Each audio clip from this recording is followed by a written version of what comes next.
Welcome to Daily Tax Minute. This is Tony Novak here to share a few points on saving taxes and staying out of tax trouble.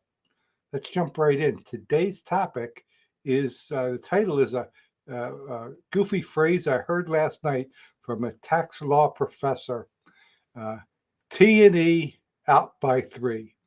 Now, what that means, the T&E refers to travel and entertainment, and the out by three meaning an auditor can come in, do the audit, wrap it up, and get the job done and be out mid-afternoon. So as goofy as that is, auditors find that funny.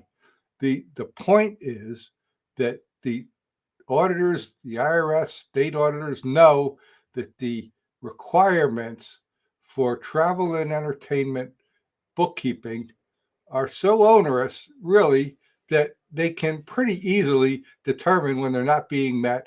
And in addition, once that deduction for travel and entertainment is thrown out, there's very little possibility of challenging it and getting it back. So I heard that last night, but then today, by coincidence, as often seems to be the case, I was on the phone with a small business owner in another state who had her auto expenses, travel expenses thrown out in an audit. And I was trying to explain that the reason is we tell people don't talk to the auditor until you talk to the tax person. She went and talked to the auditor, went through a verbal interview. The auditor knows that she doesn't have any travel logs. There is no chance of me overturning that. Say, oh, well, she didn't know what she was talking about. She just made a mistake. Well, the auditor knows there is no travel log. We can't go back and recreate it after the fact. That deduction is pretty much gone and out. However, going forward, we can do a lot better. Nowadays, there's nothing says that we have to sit there with a little black book in our car and write down our travel, where we're going and who we're meeting and whatnot. That might have been the case 20, 30 years ago, but it's no longer the case today. Today, when we set up a small business accounting system, we put an automatic AI-assisted travel log built into your accounting system. It's just a matter of setting it up and spending a few minutes with it, once a quarter or so, and to keep it up to date.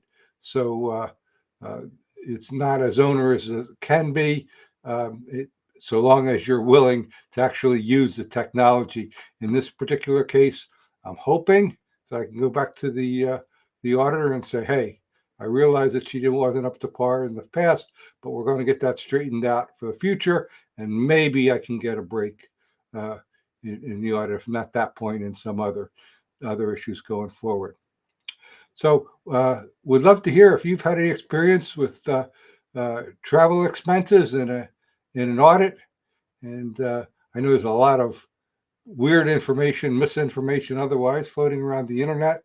If you want to comment, discuss that, I'd be happy to, either online, social media, or if you want to talk to me one-on-one, that's easy also. Find me at taxproblems.cpa website, and there's an easy link to schedule a call. I'll be back tomorrow with another Tax Minute.